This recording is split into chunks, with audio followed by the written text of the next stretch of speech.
Arqueología prohibida, gigantes perdidos de América, el mayor secreto del Smithsonian. En 1886, el ingeniero de minas John D. Reed conoció la leyenda sobre una raza de gigantes que, después de una larga y sangrienta guerra, fueron derrotados por los nativos cerca de Lovelock Cave, Nevada. La creencia de Reed en esta leyenda despertó un gran interés en los secretos que se guardan dentro de la cueva Lovelock. La Universidad de California llevó a cabo varias excavaciones tanto en 1912 como en 1924, con informes que hablaban de la recuperación de miles de artefactos. De estos artefactos, los más desconcertantes fueron los restos humanos. Bueno, eran casi humanos. Se dijo que durante la excavación se encontraron esqueletos que medían entre 2 y 4 metros de altura. Esqueletos pertenecientes a los que ahora se conocen como los gigantes Lovelock. Las leyendas de personas de enorme tamaño se cuentan en innumerables culturas. Y a pesar de lo que nos ha dicho la ciencia convencional, hay evidencia que sugiere que realmente existieron. Se han encontrado restos de gigantes en todo Estados Unidos y en todo el mundo. Entonces, ¿por qué estos sorprendentes hallazgos no se exhiben en ningún museo, no se enseñan en ninguna clase ni se mencionan en ningún libro de historia? Bueno, es porque la existencia de gigantes, por alguna razón, ha sido encubierta. Decir que los gigantes no aparecen en los libros de historia no es exactamente exacto. Muchas culturas antiguas se refieren a gigantes. En la mitología india o los Vedas, hubo una época llamada Satya Yuga, o Edad de Oro, en la que toda la humanidad existía en completa armonía. Se creía que los humanos durante este tiempo medían 9 o 10 metros de altura. En el Antiguo Testamento hay seres llamados Nefilim y se mencionan en el Génesis. En aquellos días había gigantes en la tierra. Y también después de esto, cuando los hijos de Dios se llegaron a las hijas de los hombres y les engendraron hijos, estos mismos llegaron a ser los valientes de la antigüedad, varones de renombre.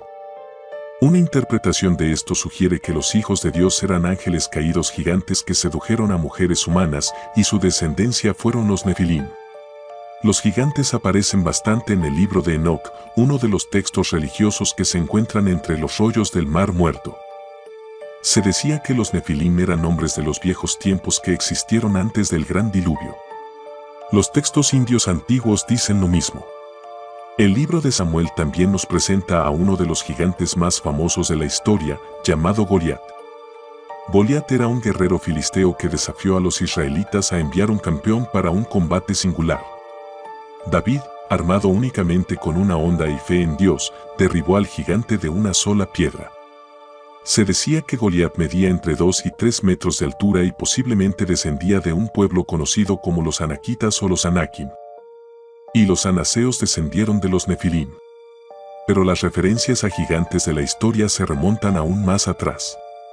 Los antiguos sumerios tenían un equivalente de los Anakim, una raza de dioses que a veces se describen como gigantes.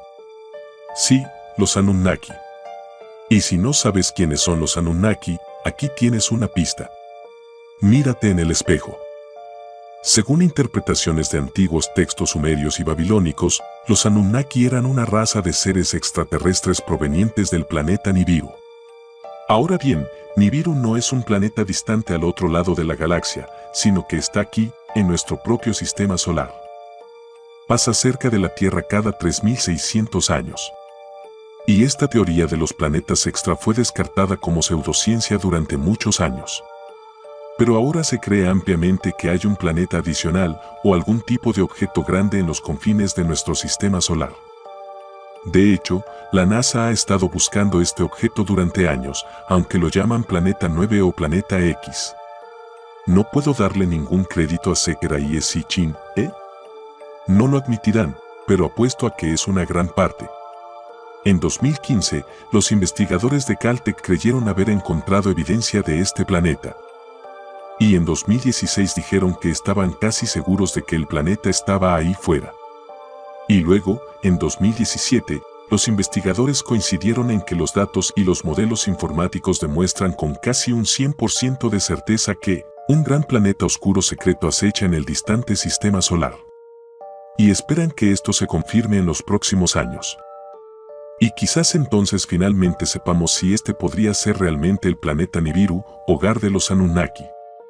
Ahora, según las tablillas, cuando la atmósfera en Nibiru comenzó a deteriorarse, los Anunnaki vinieron a la Tierra en busca de recursos, específicamente agua y especialmente oro. Y después de que sus esclavos se rebelaron, los Anunnaki necesitaron una nueva fuerza laboral. Realizaron experimentos genéticos en diferentes animales de la Tierra para intentar crear una nueva raza de esclavos. Finalmente, tuvieron éxito. La palabra hebrea Abod significa trabajar para. Abod también significa adoración. Y por eso los humanos adoraban a sus dioses, los Anunnaki, que eran gigantes comparados con los enclenques humanos. Aunque estaba prohibido, algunos Anunnaki se reprodujeron con humanos y su descendencia pasó a ser conocida como los Nefilim. Ahora bien, obviamente la historia de los Anunnaki necesita su propio episodio. Si quieres ver eso, házmelo saber.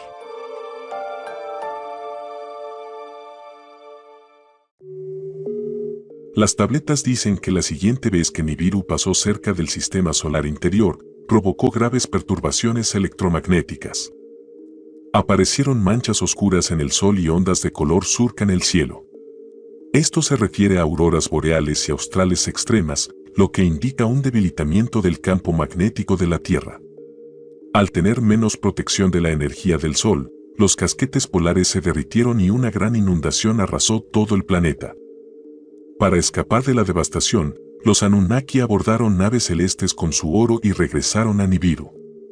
Pero en la Tierra, grandes ciudades fueron destruidas y hundidas bajo las olas. Cuando las aguas finalmente retrocedieron, solo quedó un pequeño número de humanos para reconstruir la civilización. Y este mito de la creación se cuenta en casi todas las culturas de la Tierra. Y recientemente, estamos empezando a descubrir evidencia de que efectivamente ocurrió una gran inundación. ¿Pero qué pasa con la evidencia de gigantes? Bueno, hay evidencia, y parte de esa evidencia se ha encontrado aquí mismo, en nuestro propio patio trasero.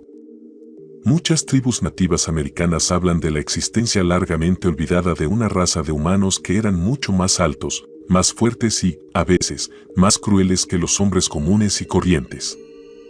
La tribu Chactaw tiene una leyenda sobre los Naulu, una raza de gigantes que comían carne humana. Los Chactaw mataban a estos gigantes siempre que podían. Finalmente, esos gigantes fueron expulsados hacia el oeste. Los Paiute se establecieron en el desierto de Nevada hace miles de años y transmitieron la historia de una raza de gigantes pelirrojos llamados Sitica. Sitica significa literalmente devoradores de tuli, y tuli es un tipo fuerte de caña que se encuentra en los pantanos. La leyenda dice que los gigantes construyeron balsas en Tuli y llegaron a Nevada hace miles de años. Pero Tuli no fue lo único que comieron los gigantes. Al igual que los Naulu, Sitica también se alimentaba de humanos. Los Sitica libraron la guerra a los Paiute y a todas las demás tribus vecinas. Las tribus humanas lucharon valientemente, pero los gigantes eran demasiado fuertes. Los Sitica a menudo se comían a las personas capturadas en la batalla. Entonces, después de años de conflicto, las tribus se unieron y eso cambió el rumbo de la guerra. En la batalla final, los gigantes pelirrojos fueron conducidos a una cueva. Las tribus llenaron la entrada de la cueva con palos y maleza y le prendieron fuego. El último Sitica que quedaba fue asfixiado o quemado vivo. Sarah Winnemucca Hopkins, hija del jefe Winnemucca, fue la primera en escribir e imprimir la historia de Sitica. Pero ella dijo que esto no era una leyenda. Era historia. Incluso llevaba el pelo rojo tomado de un gigante tejido en algunas de sus prendas. Cuando el ingeniero de minas John T. Reed escuchó la historia en 1886, pidió que lo llevaran a la cueva, el lugar de descanso final de los gigantes Sitica. Reed no pudo financiar la excavación de la cueva en ese momento, pero cuando se descubrió el valioso guano de murciélago, la gente empezó a cavar. ¿Guano de murciélago? Sí, se usaba para fabricar pólvora y explosivos. La cueva Lablack fue excavada en 1912 y 1924, y en 1929 se publicaron los hallazgos que fueron sorprendentes. Bueno, no fueron una sorpresa para los Paiute. En la entrada de la cueva había evidencia de un calor extremo. En algún momento, un fuego ardió muy caliente y durante mucho tiempo. En una de las paredes de la cueva se encontró una enorme huella de una mano. Dentro de la cueva se recuperaron más de 10.000 artefactos, incluidos muchos huesos humanos. Algunos de los huesos mostraban que se había extraído médula, un signo de posible canibalismo. Se encontró una sandalia que le habría quedado bien a alguien que usaba un zapato talla 29 y habría medido más de 2 metros de altura, y se encontró ropa que era demasiado grande para un ser humano de tamaño normal. Durante la primera excavación, se informó que se encontraron los restos momificados de 2 gigantes, una hembra de casi 2 metros de altura y un macho de casi 3 metros de altura, y ambos tenían el pelo rojo. Además de los hallazgos iniciales, existe aún más evidencia en Noodle Head y sus alrededores. Según un artículo de 1931 publicado en un periódico de Nevada, se encontraron 2 esqueletos gigantes enterrados en el lecho de un lago seco cerca de la cueva Lovelock, Nevada. ¿Estos pelirrojos gigantes también lo eran? Sí, ellos también tenían el pelo rojo. Pero los gigantes no se encontraron solo en el desierto de Nevada, sino que se encontraron de costa a costa. Al parecer, mucho antes de que llegaran las tribus nativas, América era la tierra de los gigantes. En Peebles, Ohio, el gran montículo de la serpiente es un montículo de efigie prehistórico de 1417 metros de largo. Nadie sabe por qué se construyó, pero debido a un cráter de impacto de meteorito cercano, el área está llena de anomalías gravitacionales y magnéticas. Algunos investigadores, como Richard Hamilton, creen que la ubicación de Serpent Mound fue elegida específicamente debido a estas anomalías. Durante muchos años, ha habido historias sobre patrones climáticos extraños, avistamientos de ovnis y luces extrañas en el área. ¿Y también se encuentra cerca de Serpent Mound? Los restos de gigantes. En 1872, apareció un informe en el libro Colecciones Históricas del Condado de Noble, Ohio. Alguien se había topado con esqueletos enormes. Se encontraron los restos de 3 esqueletos, cuyo tamaño indicaría que midieron en vida al menos 3 metros de altura. La característica notable de estos restos era que tenían dientes dobles delante y detrás de la boca, y tanto en la mandíbula superior como en la inferior. Al exponerse a la atmósfera, los esqueletos se desmoronaron y regresaron a la madre tierra. En 1891, el antropólogo Frederick Ward Putnam encontró grandes esqueletos en la misma área que medían 2 metros o más, con cráneos 2 veces más gruesos que los de un humano. En 1894, un granjero local encontró tumbas inusuales. El hallazgo fue incluso cubierto por el New York Times.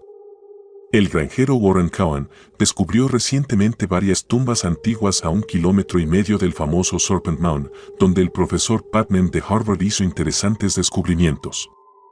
Al abrir una de las tumbas, salió a la luz un esqueleto de más de 2 metros. En otra tumba estaba el esqueleto de un hombre igualmente grande. Parece que la región estaba poblada por un pueblo bastante inteligente y que el montículo de la serpiente era objeto de culto. Ross Hamilton escribe sobre esqueletos gigantes encontrados en Miamisburg Mound, a unas 70 millas de Serpent Mound. El cuerpo de un hombre más gigantesco jamás registrado en la historia de la humanidad ha sido encontrado en el valle de Miami en Ohio. Se calcula que el esqueleto debía pertenecer a un hombre de 2,5 metros de altura. Fue encontrado a media milla de Miamisburg, en un lugar que contiene muchas reliquias de los constructores de montículos. Edward Gebhardt y Edward Kaufman lo descubrieron mientras trabajaban en una gravera. El profesor Thomas Wilson, curador de antropología prehistórica del Instituto Smithsonian, dice sobre el hallazgo: la autenticidad de este cráneo está fuera de toda duda. Su antigüedad es indiscutiblemente grande, aunque es imposible hacer una buena estimación de su antigüedad. Hasta donde yo sé, se descubrieron varios cráneos de este tipo en el grupo de montículos Hopewell en Ohio. Hamilton dijo que los huesos se exhibieron en un museo local, pero que ya no se encuentran por ningún lado. En tan solo un corto viaje por el valle del río Ohio, se encontró otro esqueleto extraordinario. En 1959, el Dr. Donald Dragoo, curador del Museo Carnegie, desenterró un esqueleto de 2 metros durante la excavación del Crazup Mound en Virginia Occidental. En 1868 surgió un informe de que los trabajadores de la cantera de Soap Rapids Water Power Company desenterraron los restos de un esqueleto de 3 metros de altura a lo largo de las orillas del río Mississippi. Unos días más tarde, los huesos no se encontraron por ningún lado, se rumoreaba que habían sido llevados hacia el este en un tren nocturno y vendidos al circo. En 1897, el Worthington Advance describe el trabajo de la institución Smithsonian en los montículos del este en Iowa. El periódico citó al director de la Oficina de Etnología, John Wesley Powell. Es un hecho oficial que, al excavar en un montículo en Iowa, los científicos encontraron el esqueleto de un gigante que, a juzgar por las medidas reales, debía haber medido 2,5 metros de alto cuando estaba vivo. Los huesos se convirtieron en polvo cuando se expusieron al aire. En Steelville, Missouri, hay un caso documentado del Steel Ledger, 11 de junio de 1933. Un antiguo gigante de Ozark desenterrado cerca de Steelville. Un niño que buscaba puntas de flecha encontró el esqueleto completo de un gigante de 3 metros. El espantoso hallazgo fue llevado al Dr. R.C. Parker aquí y extendido en su enorme longitud en un pasillo de su oficina, donde desde entonces sigue siendo la exhibición más sorprendente que Steelville haya tenido jamás a la vista del público. Algunos creen que estos gigantes del Medio Oeste viajaron hacia el oeste y ocuparon toda América del Norte y tal vez llegaron hasta el Pacífico. San Diego, California, tiene informes de restos enormes encontrados por toda la zona. Un esqueleto gigante encontrado en 1895 medía 3 metros y 70 centímetros. El esqueleto fue inspeccionado y medido cuidadosamente por el profesor Thomas Wilson y otros científicos. Wilson era antropólogo del Instituto Smithsonian. También en el sur de California, en la isla Catalina, el arqueólogo aficionado Ralph Glenn encontró un total de 3.781 esqueletos en las islas del Canal entre 1919 y 1930. En 1833, los soldados mexicanos estaban cavando un hoyo para un polvorín en Lampac Rancho, California. Se abrieron paso a través de una capa de grava y encontraron un sarcófago de casi 4 metros de largo. En el interior se encontró el esqueleto de un hombre gigante. La tumba estaba rodeada de conchas talladas, enormes hachas de piedra, 2 lanzas y finas láminas de cuarzo. Y las láminas de cuarzo estaban cubiertas de símbolos. Y tenía otra característica interesante, una doble hilera de dientes, tanto superiores como inferiores. Durante los últimos 200 años, se han encontrado más de 1000 relatos de esqueletos de 2 metros o más en toda América del Norte. Esto lo han documentado cuidadosamente artículos periodísticos, historias de ciudades y condados, cartas, revistas científicas, diarios, fotografías e informes etnológicos del Smithsonian. El Instituto Smithsonian es mencionado decenas de veces como receptor de enormes esqueletos procedentes de todo Estados Unidos. Y si eso es cierto, ¿dónde están los huesos? Desde Nueva York hasta California y casi todos los estados intermedios, se han descubierto y documentado miles de reliquias y más de 1000 esqueletos gigantes. Se han encontrado en montículos, cuevas, cámaras funerarias, criptas de piedra e incluso en antiguos campos de batalla. Muchos de los esqueletos tienen una fisiología extraña, como cráneos alargados y dobles hileras de dientes. En decenas de casos, los huesos fueron entregados al Instituto Smithsonian en Washington, D.C. Entonces, ¿dónde están? Nunca se sospechó realmente que el Smithsonian hubiera actuado mal, pero en 1950 sucedió algo extraño. En 1892, se descubrieron antiguos ataúdes de madera en un lugar llamado Cueva de Cramp en Alabama. Los ataúdes, junto con algunos otros artefactos, fueron enviados al Smithsonian. Todo esto está bien documentado. Entonces, en 1950, el investigador Frederick J. Pohl escribió al Smithsonian para preguntar sobre ellos. Fue un hallazgo curioso porque los nativos americanos no usaban ataúdes ni ataúdes. Pohl recibió una respuesta del Smithsonian. No hemos podido encontrar los especímenes en nuestras colecciones, aunque los registros muestran que fueron recibidos. El asunto fue retomado nuevamente en 1992 por otro investigador, David Barron. Le dijeron que los ataúdes eran artesas de madera. Sí, los comederos son recipientes largos y rectangulares para alimentar al ganado vacuno, a los caballos o a los cerdos. Pero antes de la llegada de los europeos, América del Norte no tenía ganado, caballos ni cerdos. E incluso si lo hicieran, ¿por qué un abrevadero tendría tapa? ¿Qué le mencionó este tipo a la gente del Smithsonian? Él lo hizo. Le dijeron, sí, bueno, incluso si quería ver los ataúdes o los abrevaderos o lo que fueran, no podía porque estaban en un almacén que estaba contaminado con asbesto y estaba cerrado por limpieza. ¿Cerrado por cuánto tiempo? 10 años. ¿10 años? ¿Para limpiar el amianto? Sí. Uf. Deben haber sido unión. Sí, empieza a oler a encubrimiento. La supresión de evidencia arqueológica de nativos americanos supuestamente comenzó en 1881. Hasta ese momento, el Smithsonian estaba bajo la dirección de John Wesley Powell, el geólogo famoso por explorar el Gran Cañón. Powell había pasado mucho tiempo con los indios Winnebago y los encontraba reflexivos e inteligentes. Así que Powell y el Smithsonian en realidad promovieron la idea de que los nativos americanos, que en ese momento estaban siendo exterminados en las guerras indias, descendían de civilizaciones avanzadas que se comunicaban y comerciaban con culturas de todo el país y posiblemente de todo el mundo. Esta amplia dispersión de la cultura se llama difusionismo, que el Smithsonian apoyó. Pero luego Powell nombró a Cyrus Thomas director de la división del Montículo Este del Smithsonian y entonces las cosas se volvieron políticas. Thomas no era fanático de los nativos americanos. Pensaba que no eran más que salvajes aulladores.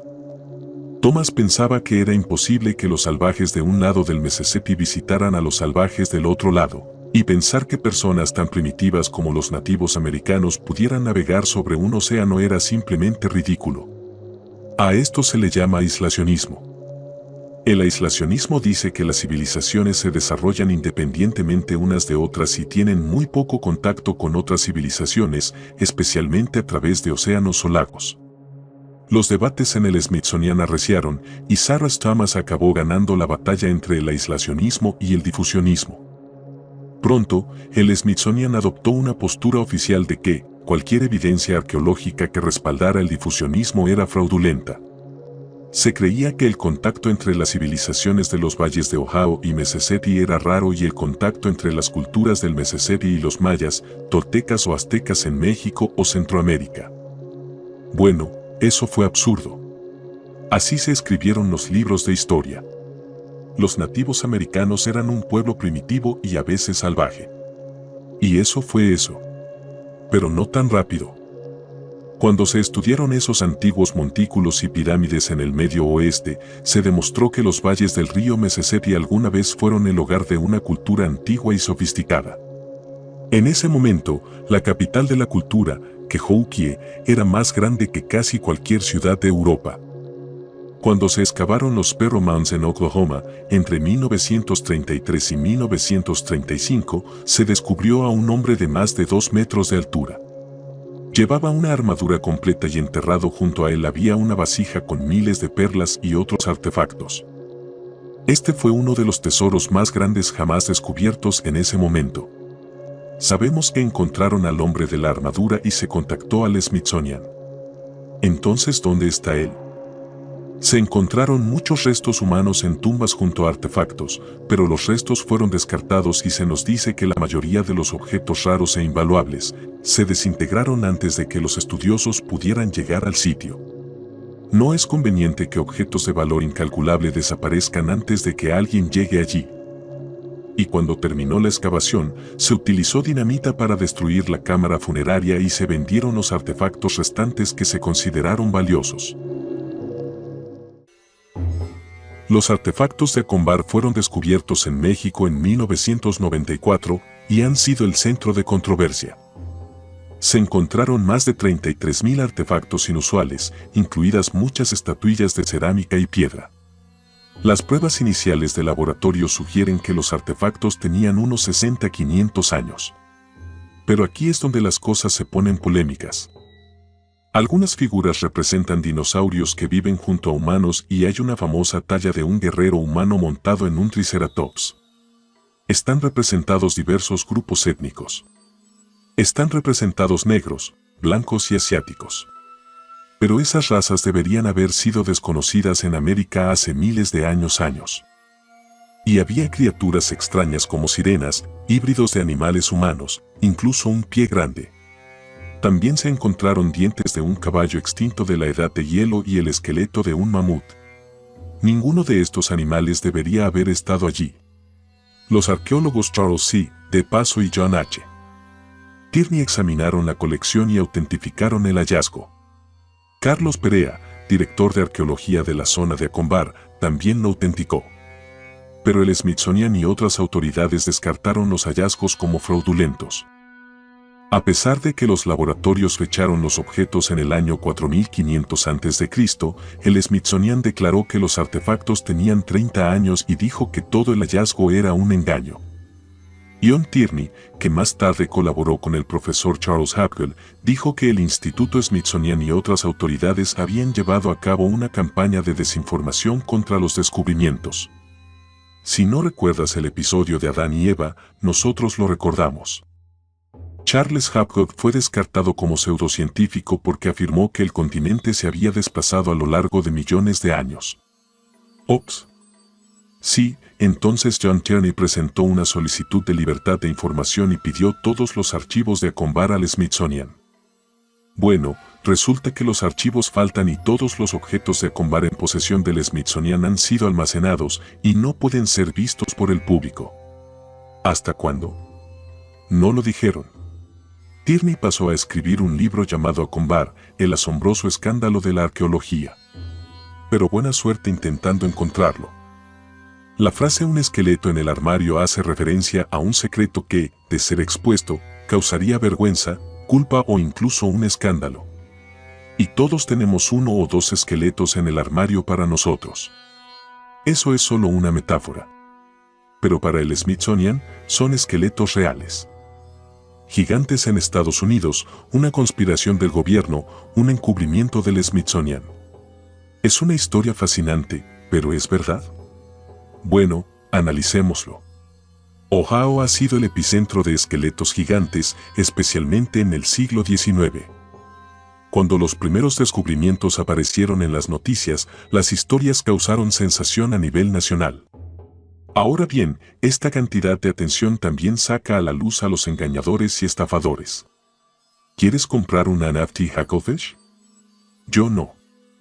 Y, por cierto, si compraste un NFT relacionado con los archivos y o Hacklefish, te estafaron, pero yo no. Sin reembolsos. En 1882 se descubrieron enormes esqueletos en el lecho de un lago cerca de Cincinnati. El despacho de Columbus publicó la historia. El problema fue que todo fue un engaño. El presunto descubridor cobraba la entrada para visitar su propiedad y ver el esqueleto. Ahora, puede que haya sido o no un esqueleto real, pero de cualquier manera, medía alrededor de 1,80 m. Entonces no es un gigante. Quizás el tipo que lo encontró era muy bajo. Tal vez. Pero la historia fue muy emocionante. Los periódicos de todo el mundo lo leen sin verificar los hechos. Periodistas que publican historias sin verificar los hechos. No, no puede ser. A medida que aparecían en las noticias más historias sobre gigantes, era difícil separar los hechos de la ficción porque los periódicos publicaban todas las historias. Oye, ¿quieres la verdad o quieres vender periódicos? ¿Estoy en lo cierto? Bien. Nada cambia. Eso es cierto. Ralph Klein fue el arqueólogo que encontró más de 3.000 esqueletos gigantes en 800 tumbas en la isla Catalina. Esto resultó ser un gran engaño. Encontró un esqueleto y se tomó una fotografía de pie cerca de él. Le mostró la foto a un amigo, quien dijo que parece un gigante, y así es, pero solo porque el esqueleto está más cerca de la cámara. Klein corrió con la idea de ganar algo de dinero, pero todo fue una estafa. Y desde los primeros días de Internet han estado flotando fotos de personas excavando sitios con huesos gigantes. Algunas de las imágenes son geniales y usé muchas de ellas hoy, pero la mayoría son de un concurso de Photoshop realizado en 2002. De hecho, la ciencia dice que los humanos gigantes no podrían existir. Sí, hay seres humanos que crecen mucho, pero eso se debe a condiciones médicas y trastornos genéticos. El gigantismo suele ocurrir cuando alguien tiene un tumor en la glándula pituitaria. Pero se trata de un problema médico grave y las personas que padecen gigantismo suelen morir muy jóvenes debido a la tensión que sufren el corazón y otros órganos. Luego está el síndrome de Marfan, una condición genética que puede causar que las extremidades sean mucho más largas en relación con el resto del cuerpo. Se cree que Abraham Lincoln pudo haber tenido el síndrome de Marfan. Con 1,84 m, era mucho más alto que la mayoría de los hombres de su época. Él también murió joven. Uf. ¿Qué? ¿Aún es demasiado pronto?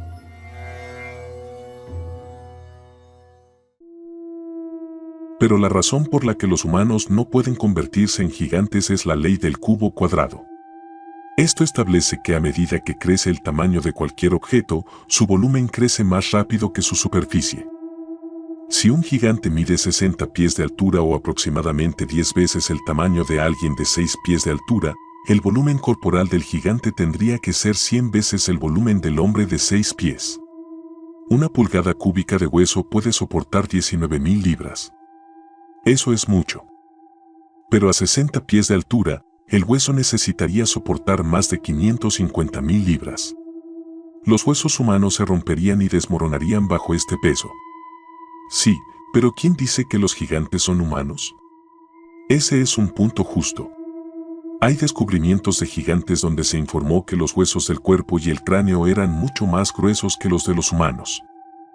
Entonces, ¿el Smithsonian está encubriendo esto? Bueno, los desacreditadores dicen que no. La historia de John Wesley Powell nominando a Sarah Thomas para el Smithsonian aparece por primera vez en un artículo escrito por David Childress en 1993. El artículo cobró fuerza y ha estado en circulación desde entonces. Ahora bien, eso no significa que Childress esté equivocado, pero sospecho cuando las historias sobre el siglo XIX no surgen hasta finales del siglo XX. Entonces, las autoridades han estado ocultando el conocimiento de que América alguna vez estuvo habitada por civilizaciones avanzadas, civilizaciones que establecieron contacto con culturas de todo el mundo. Bueno, para obtener esta respuesta, necesitaremos una batata. Durante más de 100 años, el Smithsonian y la arqueología dominante han apoyado el aislacionismo de que las culturas que surgieron en América del Norte no tuvieron contacto con América Central, o América del Sur y definitivamente no tuvieron contacto con culturas a través de los océanos. Es absurdo siquiera pensarlo. Pero el Smithsonian tiene un problema.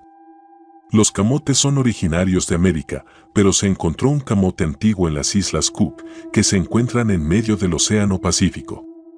La papa fue datada con carbono en el año 1000. Eso significaría que 500 años antes de Colón, una tribu nativa americana viajó a través del Pacífico y desembarcó en la Polinesia y trajo batatas consigo. O los polinesios viajaron a América y regresaron. El argumento contrario es que la batata se cayó de un barco cerca de Centroamérica y flotó hasta la Polinesia a más de 5.000 millas de distancia. Es una patata afortunada. Los lingüistas han descubierto que la palabra para batata en las primeras lenguas polinesias es kumala en el dialecto nativo americano hablado en Ecuador. La palabra es kumara. Ahora bien, todo podría ser una coincidencia, pero aún no hemos terminado. Aún más convincente es el análisis de ADN de pollos polinesios. En 2007, se encontraron huesos de pollo en una excavación en Chile. El ADN de los huesos coincide con pollos de las islas del Pacífico de Samoa y Tonga y fueron fechados por carbono entre 1304 y 1425, antes de que los españoles llegaran al Nuevo Mundo.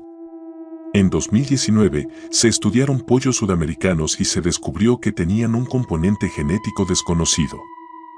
Resultó que ese componente provenía de pollos encontrados en la isla de Pascua en medio del Océano Pacífico. El estudio fue tan sorprendente que se realizó una investigación sobre el ADN humano. Y en 2020, el estudio demostró que algunos pueblos polinesios tenían ADN heredado de personas que vivieron en Colombia hace unos 800 años. Específicamente, los polinesios comparten ADN con la tribu Zenú, que vivía en Colombia en el lado del Caribe, ni siquiera en el lado del Océano Pacífico.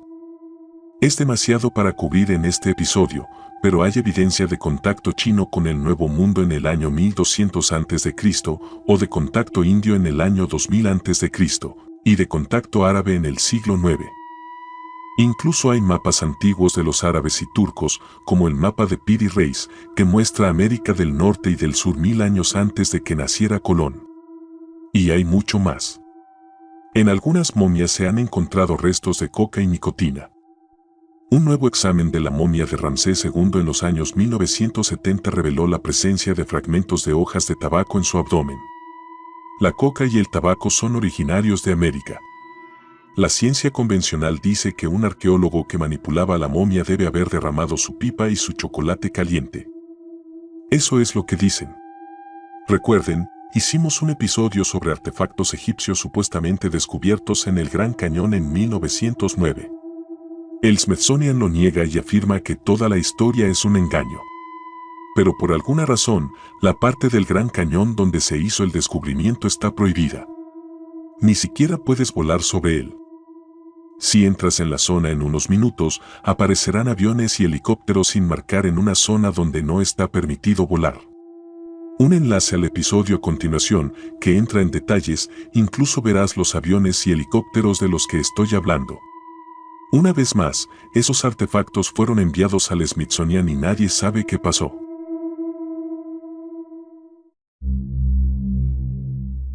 En 1990 se aprobó una ley, la Ley de Repatriación y Protección de Tumbas de Nativos Americanos.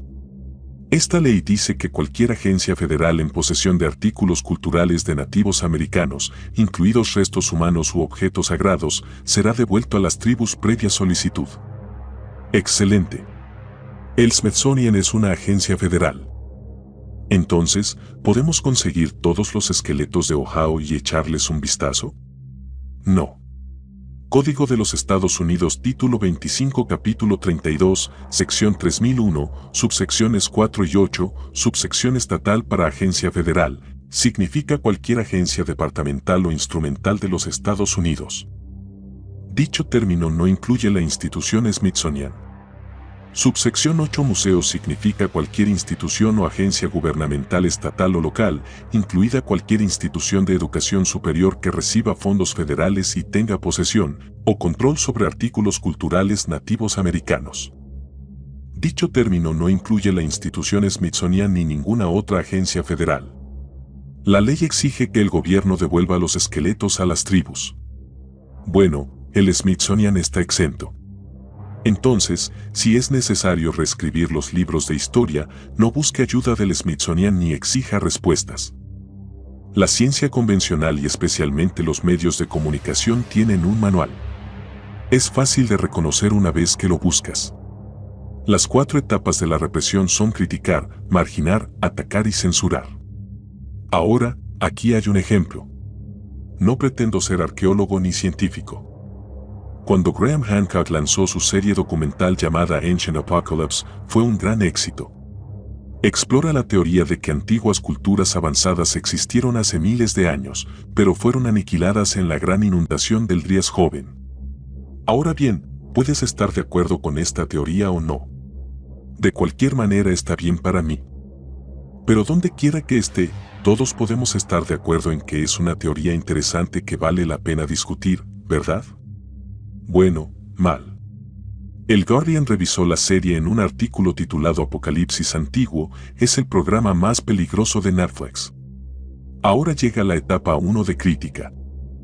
No solo no deberíamos discutir teorías alternativas, sino que en realidad es peligroso discutirlas. Pero a la gente como nosotros no le importan las críticas. No nos importa lo que piensen los medios. Así que tienen que subir al escenario para marginar.